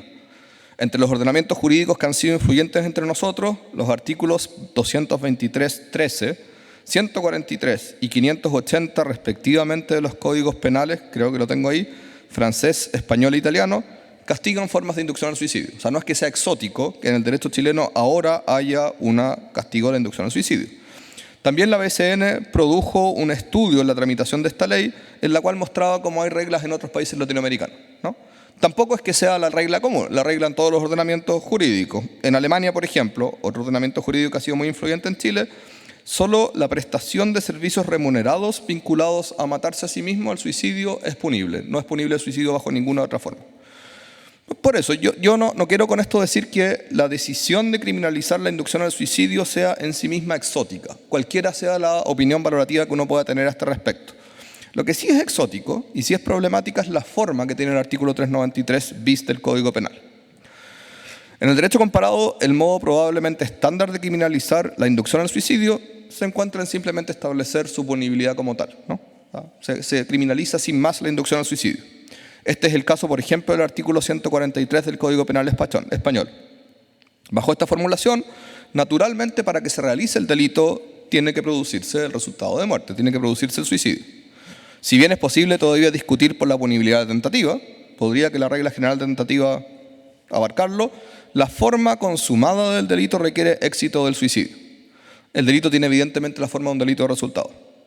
Si uno mira, por ejemplo, el Código Penal italiano o el Código Penal francés, en apariencia son menos exigentes. En ambos casos aceptan formas de punibilidad de la inducción al suicidio sin resultado de muerte, que es algo que también hace el Código Penal chileno ahora. Pero lo hacen igualmente bajo la forma de un delito de resultado. El Código Penal italiano requiere en su artículo 580 que se produzca por lo menos un resultado de lesiones graves por la ejecución de la tentativa de suicidio de la víctima para dar lugar a una forma privilegiada. Es decir, es más grave si muere la víctima, es menos grave si intenta suicidarse pero fracasa, termina con lesiones graves. Mientras que el artículo 223, ya no me acuerdo si es 23 o 13 del Código Penal francés, exige que el destinatario de la acción intente suicidarse, ¿no? Hay una tentativa de suicidio, un acto de intentar suicidarse. La forma general de los delitos de inducción al suicidio es así la de un delito de resultado. Esta es la fórmula que hasta donde yo conozco estándar en todo el derecho comparado. El artículo 393 bis del Código Penal, si quiere podemos volver al texto para que lo puedan mirar, tiene en cambio una forma que es algo peculiar desde el punto de vista comparado, ¿no? Aunque la frase inicial parece hacer referencia a un delito tradicional de inducción al suicidio, la anterior, si quiere, ese. Al principio, si ustedes ven, esto dice algo parecido a lo que diría el Código Penal español, que induzca a otra persona a cometer suicidio. Hasta ahí no parece tener nada extraño. Si uno la sigue leyendo, lee la frase posterior, establece una hipótesis calificada por el resultado en caso de que se produzca el resultado de muerte. Esta distinción, nótese una cosa además, la redacción en este caso, curiosamente, es una redacción de condición objetiva de punibilidad, hipótesis calificada por el resultado. Curiosamente lo digo porque probablemente esa hubiese sido la técnica correcta en el caso del suicidio femicida. Pero en este caso, aunque uno no esperaría que fuera así, uno esperaría que también fuera imputable a dolo, curiosamente se le puso la forma de una calificación por el resultado. Esta distinción genera un problema interpretativo que en mi opinión no es menor, a saber, cómo se le puede dar del todo contenido a la hipótesis básica, ¿no? ¿Qué significa inducir al suicidio a otra persona sin que haya suicidio, sin que haya acción de suicidio? Al igual que todo caso de inducción, en el derecho comparado ella se tiende a pensar, por así decirlo, y esto no siempre se entiende, de adelante para atrás. Uno reconoce la inducción en el hecho que aquello que fue inducido se ejecutó, ¿no? ¿Cómo puedo reconocer una inducción al suicidio sin que hayan intentado suicidarse? Es algo coloquialmente sencillo, pero forensemente en tribunales muy difícil. Entonces, por eso se piensa de adelante para atrás. Reconocemos la inducción en la producción del resultado de muerte de que alguien se suicidó o intentó suicidarse y luego nos preguntamos si se cumplen suficientemente las condiciones para imputárselo a un tercero. Pero curiosamente el derecho penal chileno no hace eso, ¿no? La primera frase, el tipo básico de la inducción al suicidio del 393 bis, está definido básicamente por la ausencia de resultado de muerte, por la ausencia de resultado de cualquier clase, ¿no? Inducción significa algo distinto a inducir, a producir motivacionalmente el resultado de que una persona se mate a sí mismo. ¿Qué significa eso? Eso es lo que pretendo tratar en la segunda parte. El segundo problema que aqueja la inducción al suicidio del artículo 393 bis del Código Penal se encuentra en el inciso segundo. En algo que también es peculiar del derecho chileno, el tipo establece una forma calificada tanto del tipo básico, frase primera, como de la segunda frase, o sea, los casos en que se produce la muerte de la víctima, cuando se producen con ocasión de alguna de las circunstancias establecidas a propósito del artículo 390 ter del Código Penal. Aquí el problema se encuentra en establecer cómo debe producirse el vínculo entre las acciones del artículo 390 ter del Código Penal, que consisten básicamente en distintas formas que estaban pensadas en el femicidio para hacer más grave el homicidio, y la inducción al suicidio, sea lo que sea que signifique la inducción al suicidio, ¿no? El problema central es que es difícil ver en qué se distingue esta forma calificada de la inducción al suicidio, además con el artículo 390 sexies del Código Penal. Si se induce al suicidio en el contexto teniendo como base un acto que servía como violencia de género en la definición del 390 sexies, ¿por qué no se realiza desde ya el artículo 390 sexies del Código Penal? Yo no tengo idea y no voy a responder a esa pregunta, pero lo dejo como que algo que es difícil responder. Vamos a la segunda parte de esta exposición. Déjenme intentar proponer los problemas que tiene el tipo del artículo 393 bis del Código Penal, específicamente referido en su forma básica. Espero por eso tematizar el problema central, ¿no? A saber, darle contenido a la fórmula básica y a la extraña generación de una inducción al suicidio desacoplado del resultado típico de la muerte o del intento de la víctima de suicidarse. ¿Cómo puede reconocerse un acto de, cito, inducción al suicidio que no sea expresado en el resultado de muerte o en una acción que toma la víctima? En lo que alcanzo a ver, propuestas de interpretación, uno puede pensar en 3 sentidos que podría tener la regla, ¿no? La primera sería la de algo así como un simple delito de expresión, va a sonar raro, de peligro abstracto concreto, ¿no? ¿Qué significa esto? Esto es un delito de mera actividad, simplemente la actividad es lo que ya es punible, pero que está definido porque esa acción tiene idoneidad concreta para producir el resultado, aquí el suicidio, ¿no? El artículo 393 bis, bajo esta interpretación, lo que buscaría hacer sería tabuizar toda forma de comunicación que pueda motivar a otro la toma de la decisión de suicidarse. Inducir el suicidio, dicho de un modo tal vez más ortodoxo, sería algo así como el que realice actos de comunicación idóneos para motivar a otros a suicidarse, ¿no? Esta es una primera interpretación posible del delito de inducción al suicidio sin resultado de muerte. Esta interpretación es probablemente más cercana a lo que supongo, a lo que se pensaba en el Congreso al aprobar la regla. Pero ella tiene evidentemente riesgos severos de criminalización excesiva y de afectación a la libertad de expresión, ¿no? Si este es el sentido central del tipo, entonces entrega una oportunidad para presentar querellas respecto de todas formas de comunicación generales que tengan potencial de motivación a la toma de decisiones suicidas.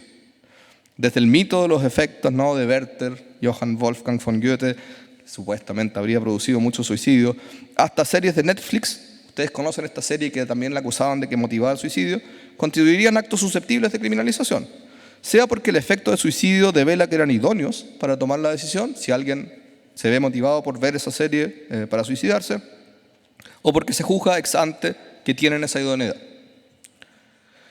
La segunda alternativa consiste en interpretarlo como una tipificación especial de la tentativa de la inducción al suicidio definida como delito de resultado. Aunque suena una descripción poco precisa del contenido del tipo, ella permite postular la incorporación de todas las restricciones que se conocen respecto a la inducción al suicidio tradicional, a la española, como lo hacen en el Código Penal español. Típicamente dicen algo así como lo siguiente: para que haya inducción al suicidio, más allá de que haya resultado de muerte, tiene que ser imputable de dolo directo, el autor tiene que querer que la víctima muera, no basta con que tenga solo idoneidad para motivarla. La inducción al suicidio, el acto de inducción, tiene que ser solamente referido a persona determinada, no el caso Werther, no el caso de quien expone pensamientos existencialistas y dice que la única solución racional a nuestra condición humana es suicidarse. Ese no sería una persona que sea criminalizada en este contexto, sino el que induzca a una persona determinada. Y en tercer lugar, hay que atribuirle efecto motivacional determinante al acto comunicacional de inducción, ¿no? Esto es típicamente lo que dicen en los comentarios españoles. Tiene que ser el motivo determinante. ¿Qué significa que sea determinante? Que no hayan otros motivos que hayan contribuido a eso. Es todo un problema que hace que el tipo igual sea poco aplicable, pero ese es el tipo de limitaciones que establece. Esta segunda alternativa, en mi opinión, es claramente preferible a la primera, sobre todo porque la primera es incompatible, creo, con cuestiones de libertad de expresión. Pero ella se ha quejado de un problema importante. Mientras en el derecho comparado, el acto de inducción al suicidio, que estemos en presencia de una inducción al suicidio, se revela en el hecho de que la persona se haya suicidado o que haya intentado suicidarse. Como en el derecho chileno no se exige esto, la atribución de ese efecto respecto a persona determinada sigue siendo problemático, ¿no? ¿Cómo podemos juzgar, por ejemplo, el efecto motivacional determinante de la inducción a que otra persona se suicide sin estar en presencia de algún resultado? La restricción a personas determinadas ciertamente limita la afectación de la libertad de expresión, pero lo hace de un modo que mantiene excesos en la criminalización de conductas y además etiquetándolas como que son algo cercano a un homicidio, ¿no? La respuesta de la polola con un sí a la amenaza del pololo de suicidarse si lo deja. Si ella deja el pololo, que el pololo la amenaza con suicidarse si eso tiene lugar. ¿Es un acto de inducción al suicidio que tenga que ser tematizado como asimilable al homicidio? ¿No? Actos de bullying, que son por supuesto muy problemáticos, pero que se producen constantemente entre adolescentes. en los cuales a veces probablemente sin pensarlo dicen expresiones tales como suicídate, ¿no? Sin que haya ninguna decisión de nadie de tomar la decisión de suicidarse, sino puro bullying comunicacional. ¿Deben ser tratados casi como un homicidio? No lo sé.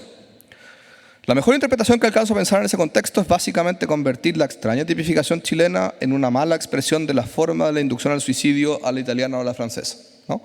Recuérdese, tanto en el contexto italiano como en el contexto francés, se caracterizan por tener un tipo básico que está determinado por la inducción exitosa al suicidio, o sea, la forma básica, la forma más grave es cuando la víctima termina muriendo, y un tipo privilegiado en casos de que se lleve una tentativa por parte de la víctima de suicidarse. Ahí se puede ver un resultado motivacional claro, ¿no? Bajo este formulado, yo creo, de un mal modo, el caso chileno creo que es compatible con esta lectura, ¿no? El tipo básico debiera ser visto, creo, entonces como un delito de resultado de inducción al suicidio, pero en que el resultado que se exige no es la muerte, no requiere que la víctima muera, y en cambio entonces el tipo calificado, en este caso, el de la segunda frase, sería el en el cual la víctima se suicida. Si este fuera el caso, la forma calificada, la de la segunda frase, se entiende por sí misma, como está lógicamente conectada con la primera, ¿no? Lo que se expresa, tal vez de mala forma, como delito calificado por el resultado, es en realidad la expresión de que la forma básica del delito de la inducción al suicidio supone la muerte del destinatario. Básico quiero decir aquí calificado. La frase inicial sería la punición entonces de la inducción al suicidio tentado por parte de la víctima, y ahí por lo menos tenemos algún resultado que observar, ¿no? Para efectos de criminalización. Déjenme saltarme el tercer problema interpretativo, el problema del inciso segundo, para terminar concentrándome en lo que yo creo que expresa esta forma de legislación respecto a el estado actual de la legislación penal. ¿Por qué? ¿Por qué terminamos con un tipo penal como este o como el artículo 390 sexies que prácticamente todos los comentaristas más bien técnicos concordaban en que tenían problemas de comprensibilidad? O sea, de que no solo decisión valorativa, insisto, ese es otro problema, pero que era difícil entender cuál es el contenido de los tipos. ¿Por qué es que terminamos con eso? ¿Qué es lo que produce que la legislación actual eso sea probable, ¿no? Un legislador que tenga deferencia con la toma de decisiones de criminalización, que pretenda que se impongan, o sea, que su función central, que lo que entiende es que yo quiero que se impongan los tipos penales, probablemente hubiese tomado una decisión que fuera diferente con ese tipo de opiniones, ¿no? Si su idea es, mire, hagamos lo posible para que lo que yo quiero que sea la decisión de criminalización se imponga en la práctica, la cuestión tendría que ser comprensible fácilmente para los operadores legales, ¿no? Si fuera la posibilidad de imposición fuera lo que importara, supongo, el legislador seguramente habría tomado alguna formulación como la italiana o la francesa, si es que eso es lo que querían criminalizar, si su función fuera establecer una forma más extensa de criminalización, ¿no? En todo caso, no habría utilizado formas que causan perplejidad, ¿no? O sea, que son difíciles de entender. ¿Qué explica la toma de decisiones de criminalización que tienen dificultades de lectura y que en parte recuerdan a la entrada de la enciclopedia china de Jorge Luis Borges? Déjenme tomar esta pregunta para cerrar con un pequeño análisis sobre el estado actual de la legislación penal.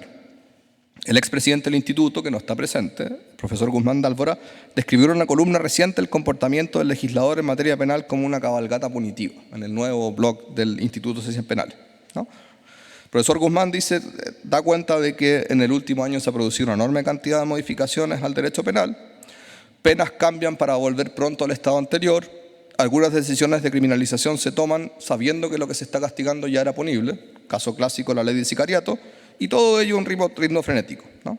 La ley Antonia es probablemente uno de los ejemplos más relevantes para los penalistas de este tranco, ¿no?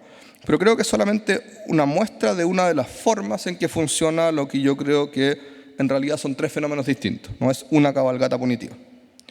En realidad, la legislación penal de los últimos 15 años, si uno la mira cercanamente, intensificada en los últimos 2, por razones de seguridad y puesta de relieve de problemas de seguridad y desorden político, puede describirse por referencia a 3 modos distintos de enfrentar la legislación penal. La primera, yo creo por lejos la más frecuente, o en esta primera, el legislador ve en la legislación penal una oportunidad política para expresar a bajo costo una toma de postura frente a la delincuencia, ¿no? A pure tough on crime. Subidas marginales de pena, la criminalización sin cambios de las conductas que ya son punibles, pero diciendo que ahora sí estamos tomando el problema del sicariato, la lucha contra las penas sustitutivas, son todas partes de este modo de abordar la agenda penal, ¿no? En un artículo reciente con Maite Gambardella describimos este comportamiento como la política de las penas sustitutivas, the politics of probation, por las dinámicas que han asumido en los últimos años a este respecto al sistema penal. Una segunda forma puede denominarse, por contraposición a esta, como la política de la significación, ¿no? El término no es mío, le corresponde al gran Stuart Hall. La política de significación es una forma de comportamiento humano muy común en que los seres humanos buscan reafirmar símbolos que confirman su identidad, típicamente frente a símbolos que entienden que la amenazan. La política de la significación, la legislación penal no pretende servir como instrumento de imposición de pena, eso es lo de menos, sino que se moviliza para intentar reforzar la resonancia de algunos símbolos. La relevancia simbólica que se le concede a la disputa por la criminalización del aborto es el ejemplo tradicional de esta forma de acción, ¿no? ¿Qué es tan importante el aborto? Por supuesto hay cuestiones de libertad política, hay quienes creen que hay cuestiones de vida entendida, pero ¿por qué tanta importancia política? Uno lo entiende si entiende la política de la significación. La ley Antonia yo creo que pone de reflejo de modo claro, al menos en este aspecto, algunos aspectos del modo en que está funcionando la legislación penal chilena en relación con la política de la significación, ¿no? Si ustedes quieren entender por qué llegamos a formulaciones extrañas, la respuesta es que hay que estar atento a qué es lo que se pretendía conseguir y que no es necesariamente aumentar el espacio de imposición del derecho penal, ¿no? La definición de violencia de género, que es uno de los aspectos que causa perplejidad, se define violencia de género que conduce a muerte como alguna que produce muerte. Ahí hay algo de enciclopedia china, pero tiene lugar en eso porque repite la definición de la Convención de Belém do Pará, que era importante reafirmarla. Las referencias que causan perplejidad también en el artículo 393 del Código Penal, muchas de las cuales son ilógicas, no se pueden entender, lo que tienen detrás de ellas es la idea de reforzar las definiciones de violencia de género que habían sido establecidas con la segunda ley de femicidio. La lógica imperante, esto es lo que quiero decir, es la de confirmación de símbolos relevantes vinculados a un agente determinante. No es la del éxito de la criminalización. Esto no es lo que se busca maximizar, ¿no? Lo que se busca maximizar no es la probabilidad de imponer una pena, allí donde se estima que procede, insisto, si no, la técnica sería distinta, sino maximizar el espacio de confirmación de ciertos símbolos. La legislación penal se ha movido intensamente en los últimos años en estas dos formas. Podría agregar una tercera de la que podrían acusarme, ¿no? Ella podría llamarse pragmatismo sancionatorio o la política de la imposición.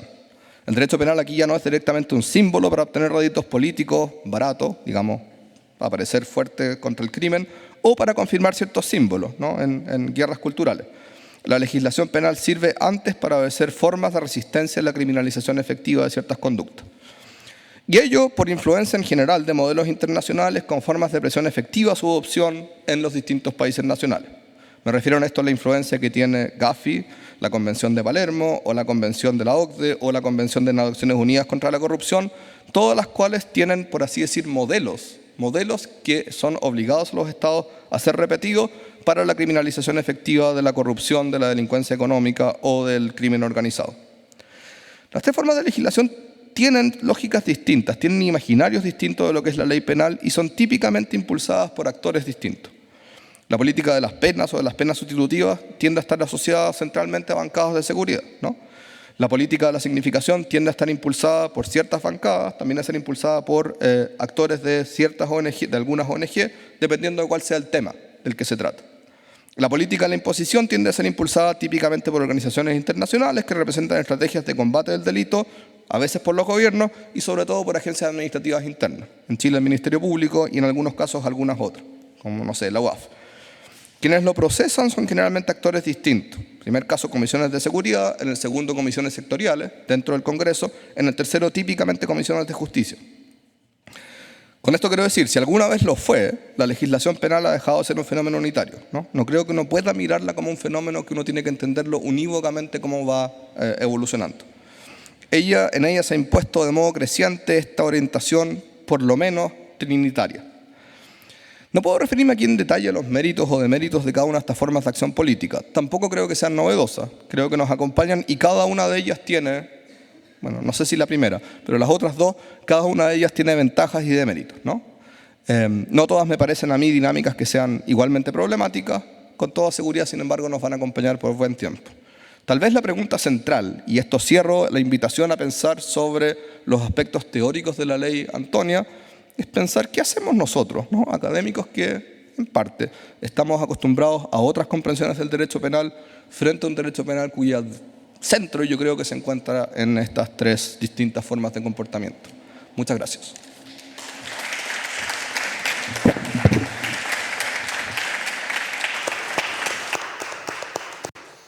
Bien, le damos las gracias al profesor Billman por su intervención. No sé si habrá alguna preguntita extra por ahí. Tenemos dos que ya nos han llegado. ¿Sí? Vienen. Bien, hasta ahora tenemos dos preguntas. Una más bien amplia, súper amplia, y una más bien restringida. La primera, la más bien amplia, se le ha formulado respecto a la profesora Horvitz. Ya le entregué el papelito hace un rato, así que ha tenido la oportunidad de darle una vuelta. Sí, sí. Así que haré... ¿Cuánto rato tengo? ¿Unas 2 horas? No. Haré lo propio con el profesor para que le dé una vuelta y no sea sorprendido, digamos, con la pregunta. La pregunta respecto a la profesora Horvitz es la siguiente. ¿Cree usted que el derecho penal es neutral? Profesora. A ver, ¿cuál? Dime la respuesta, divina. ¿Este? ¿Cuál? ¿Aló? ¿Este? Sí, ese. Bueno, la respuesta es categóricamente no. Categóricamente no, no es neutral. Y me interesa un poco decir unas breves palabras porque la verdad es que la respuesta podría ser extremadamente larga, pero me interesa conectarlo porque he tenido la oportunidad de compartir con mis colegas mujeres que se dedican a las ciencias penales dos ocasiones en que hemos podido hablar un poco de las diferentes normas de sanción de alguna manera reflejan una cierta política punitiva de las agendas de las organizaciones feministas en las que he sido crítica y quiero que se me entienda, porque no solamente he sido crítica con esos delitos, sino que me ha tocado pronunciarme en este caso, pero también puedo decir, por ejemplo, que hice una crítica bastante fuerte a lo que fue también la política criminal de la codificación del siglo XIX, como ella consolidó una representación de las relaciones hombre-mujer, estamos hablando en términos binarios, heteronormativos, pero que en definitiva estaban totalmente naturalizados, ¿no? Que, recuerden lo más antiguo, no, y siempre lo repito porque me parece extraordinario que habiendo experimentado personalmente la existencia de tipos penales como el rapto de mujer de buena fama o el estupro de mujer de buena fama o la doncella y toda esa a que se refería el ministro Valderrama respecto a la víctima ideal, que no podía ser la de mala fama, obviamente. Tenía una pena, el rapto de mujer de mala fama tenía una pena menor que la de buena fama, e incluso recordemos que la violación no existía respecto de cónyuges, ¿no? Incluso el marido podía eximirse de la pena si se casaba con ella. Todavía tenemos el aborto honoris causa, con una pena que es la única que permite a la mujer cuando causa su suicidio tener la misma del tercero facultativo que se lo causa. Es decir, una cantidad de lastres que se vienen arrastrando y que son, de alguna manera han sido naturalizados y que muestran la función ideológica y de conciliación de ciertas relaciones que ha hecho el derecho penal desde siempre, y no me estoy refiriendo solamente al ámbito que nos concierne, porque no voy a hablar de los delitos económicos, no, y de otros, pero lo que me interesa aquí destacar es lo que de alguna manera sugerí en mi ponencia, y es hasta qué punto colocar siempre a la mujer como el sujeto pasivo de los delitos justamente no hace consolidar un estatus de víctima prototípica, ¿no? Es decir, somos la víctima prototípica, incluso a veces sin ninguna vinculación con algún tipo de relación previa, sino que basta que seas mujer para que adquiera relevancia una determinada decisión de criminalización, privándonos completamente de lo que decía antes, de agencia, o sea, de decir, bueno, perdón, si yo no necesariamente digo sí a una propuesta de orden sexual, eso significa que yo debo ser protegida incluso de mí misma, o sea, porque se supone que tengo que decirlo claramente para que el autor, para que el sujeto, que la contraparte, digamos, no pueda ser eventualmente sujeto a una persecución penal si es que luego cambio de opinión, digo yo, o sea, que luego me siento que en realidad no fue tan agradable como quería, pensemos en eso. O el argumento voy a contar una anécdota, y es que ciertas alumnas mías, a propósito de toda esta discusión feminista, y reconociendo de que existen esta simetría estructural entre hombres y mujeres desde antiguo, ¿no? Y que en definitiva nunca, o hasta ahora por lo menos, no es nunca, hasta ahora por lo menos, esa simetría está muy arraigada en nuestras relaciones sociales, sobre todo en Chile.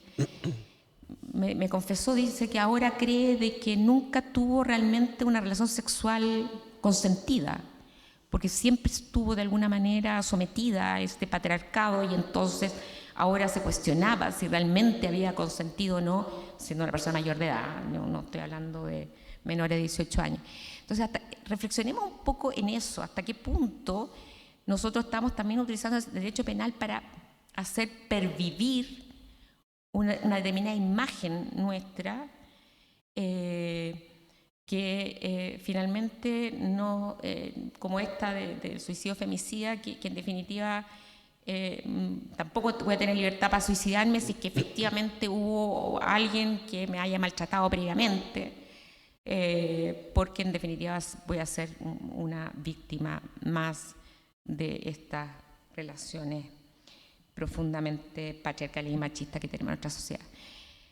Simplemente no sé si la respuesta atendió un poco a la pregunta, pero definitivamente el derecho penal nunca es neutral.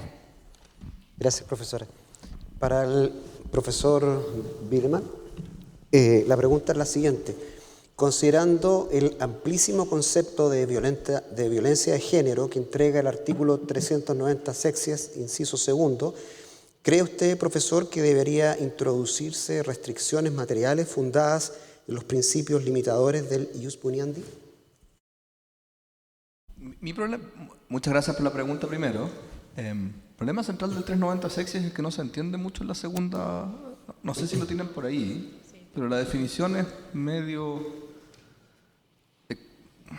difícil de darle sentido. Usted lo tiene aquí.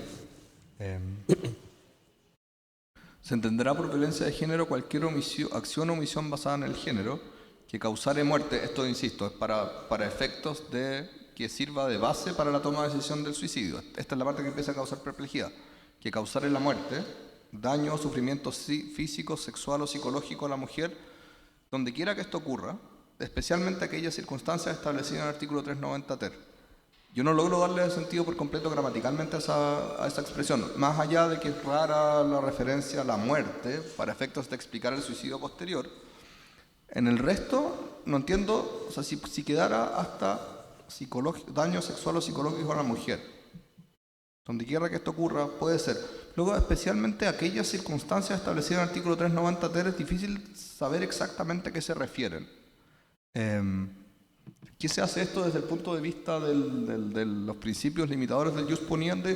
Tampoco sé. Yo no soy muy amigo de recursos de requerimiento de inaplicabilidad, decir que cualquier cosa que esté redactada de un modo más o menos amplio tiene que ser objeto de algún problema de inconstitucionalidad. No creo que ese sea el problema, pero sí es un delito que es muy difícil de aplicar. De aplicar porque es difícil saber qué significa exactamente. Ahora, me imagino que la idea detrás de esto, aunque tenga problemas de redacción, es si usted está en presencia de un acto original que es constitutivo de violencia de género en el sentido de que se le causó por razones de género daño o sufrimiento físico, sexual o psicológico a la mujer, y eso luego da lugar al suicidio, eso cuenta como causa de suicidio o femicidio. No es especialmente bien determinado, pero bueno, así por lo menos se entiende. Pero insisto, mi pregunta antes es ¿por qué quedó así? ¿Por qué no quedó expresado de un modo que sea claro y que uno tenga que estar adivinando qué es lo que quiere decir? Y yo creo que la razón es simplemente simbólica, porque querían reforzar la definición de la Convención de Belém do Pará, que es lo que repite la primera parte, y luego le mezclaron con la referencia al artículo 390 que es otro símbolo importante. Optimización de confirmación simbólica, no hacer que se entienda bien. Gracias. Tenemos otra pregunta para la profesora Horvitz. Esta vez sí es sorpresa.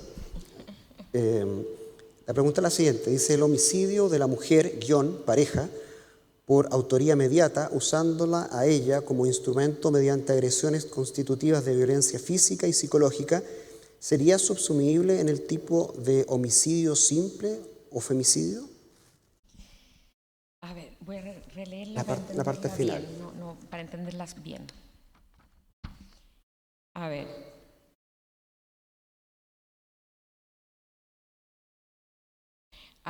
En el derecho comparado,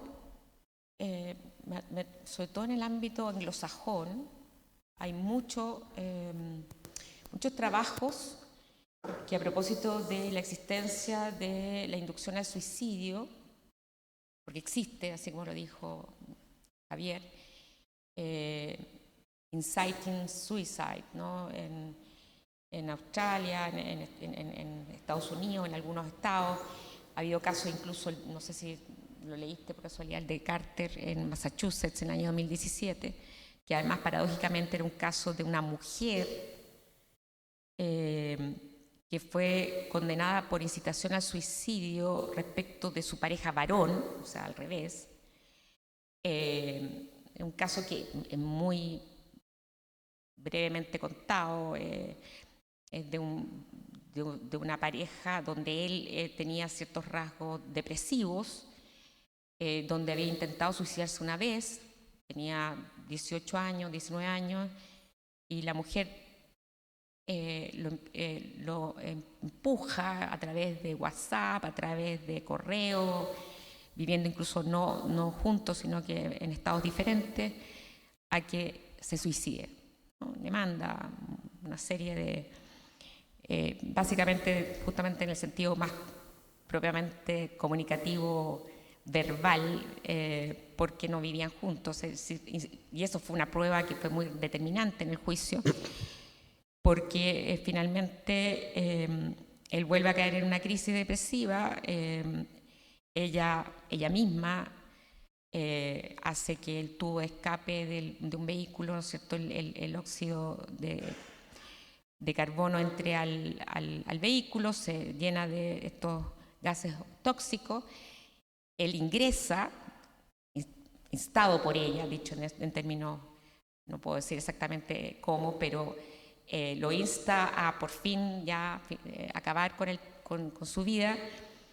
Él ingresa y en algún momento sale, porque ya está muy afectado por los gases, como mostrando duda, y ella lo insta nuevamente a entrar, a ingresar, y muere, ¿no? Con esto que quiero dar un ejemplo, porque este caso, que es relativamente reciente en Estados Unidos, en Massachusetts, dio origen a toda una discusión de si en realidad era inducción al suicidio o era directamente homicidio, ¿no?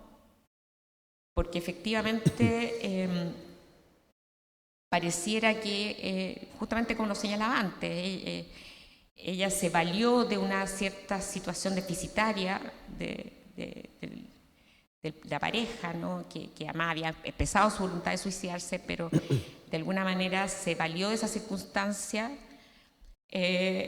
dicho en términos coloquiales, no voy a hacer una clase de derecho penal acá, para que él volviera, ¿no es cierto?, volviera al vehículo y continuara con el proceso de suicidio. Entonces, la pregunta que se hacían ahí, que además en todo este tipo de revistas no hay claramente el empleo de estructuras dogmáticas como lo usan los alemanes, sino que era un poco la diferenciación, era, bueno, podía verse este hecho como una inducción al suicidio o directamente como un homicidio, con la paradoja de que tienen penas muy diferentes y el homicidio podía llegar a pena incluso de muerte. No de muerte, perdón, de pena de presidio perpetuo. Y entonces le llamó la atención que justamente la defensa de ella fue constantemente el que estaba haciendo uso de su derecho de libertad de expresión, que estaba simplemente comunicándose con él y que si él había respondido a esos momentos en que estaba especialmente depresivo, bueno, esto era un problema de él, pero que no estaba acreditado de que estuviera tan depresivo que no pudiera controlarse el momento relevante, que era cuando ya se estaba produciendo su agonía y luego muerte. Entonces, la cuestión es justamente volver a lo mismo, es decir, es a las estructuras propias de la autonomía inmediata. Si realmente uno puede encontrar, y existen, obviamente que existen, y el tema no es que no se pueda dar casos de homicidios en que hay una autoría inmediata por heterolesión del instrumento, sino que el problema es la fineza con la que se va estableciendo los presupuestos de la imputación. No esta cosa burda y vaga de decir, bueno, hay causalidad, y como hay causalidad, y además se presume la causalidad. Yo traté de mostrar en el caso de Antonia que no estaba para nada clara la causalidad. O sea, incluso uno podría pensar derechamente que lo que realmente la indujo a suicidarse fue más bien la reacción de rechazo tremendo que fue su expareja, que finalmente de la que ella estaba enamorada todavía, y que fue esta cosa, el hecho de que no hablara el tema con su familia, de que lo ocultara, de que no se lo contara a nadie. Hay toda una serie de circunstancias que no son tematizadas en general en la discusión. Todo es pradena, pero y este señor, ¿cómo se evalúa su comportamiento si quisiéramos hablar en términos de este delito? O sea, ¿hasta qué punto la forma, porque uno ve ese audio y realmente es horrendo, ¿no? O sea, cómo la trata. Y entonces ahí está el tema nuevamente de los sesgos de género que tenemos tan naturalizados que solamente luego cuando se produce esta situación es que uno empieza a darse cuenta, bueno, del valor de las palabras, ¿no? Del trato, de cómo me relaciono contigo, del respeto, y de no simplemente dejarme guiar por ciertos prejuicios. Yo diría que obviamente que es posible que si hay un prevalimiento, si efectivamente se ha favorecido a través del prevalimiento de una agencia deficitaria de la persona de adelante, a través de violencia constante, ¿no? De hacerla sentir degradada, de que ya no tiene que no vale nada, que esa persona, ¿por qué no te pegas un tiro mejor, etcétera? O sea, no basta simplemente el acto aislado, único, pégate un tiro porque eres inútil, eres una tonta, no sirves para nada, no, etcétera, sino que es todo un contexto, ¿no? Y eso es lo que hay que valorar. Y evidentemente me parece que perfectamente podría plantearse una autoría inmediata, pero creo que, o sea, estamos hablando en términos de que no se den los presupuestos del femicidio y de las otras tipos penales o normas de sanción que plantean matar a otro, ¿no? Como de forma más directa, inmediata. Simple. Muchas gracias. Muchas gracias. No, solo dos cosas respecto a ese punto. Hay otra pregunta. Primero, lo de libertad de expresión. Libertad de expresión no me refiero a que haya un problema de libertad de expresión en los casos de inducción a persona determinada. Ahí el problema... No. Eso en Estados Unidos. Yo dije que lo que dijo la defensa. Sí. No, por eso me parece un mal argumento la defensa. Libertad de expresión en los casos de la pregunta si es que uno puede hacer punible por inducción al suicidio en la creación de obras literarias o de obras artísticas que tengan algo que ver con el suicidio. Eso me parece peligroso. Y ese es el problema de desacoplarlo, ¿no?, de la estructura del resultado de muerte.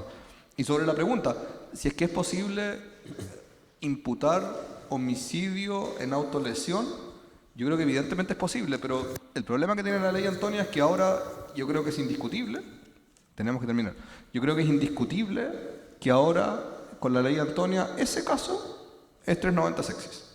O sea, es indiscutible que el caso en el cual causa la muerte de otra persona que tiene un déficit de responsabilidad es un homicidio privilegiado, sí. O sea, lo que antes era, y que la pena ahora es súper alta porque ha subido mucho la pena del homicidio, 391, ahora es 390 sexis con una pena 2 o 3 grados más baja. ¿Por qué? Eso es lo que extraño. Bien, teníamos 2 preguntas más adicionales, pero me dicen en términos categóricos, perentorios, que tenemos que terminar. Esa es la parte triste, pero tiene una parte positiva, digamos.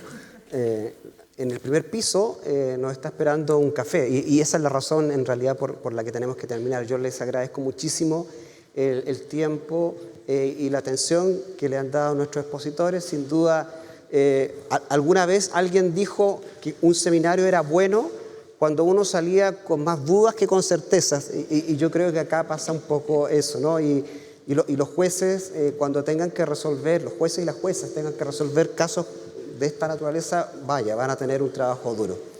Bien, muchas gracias.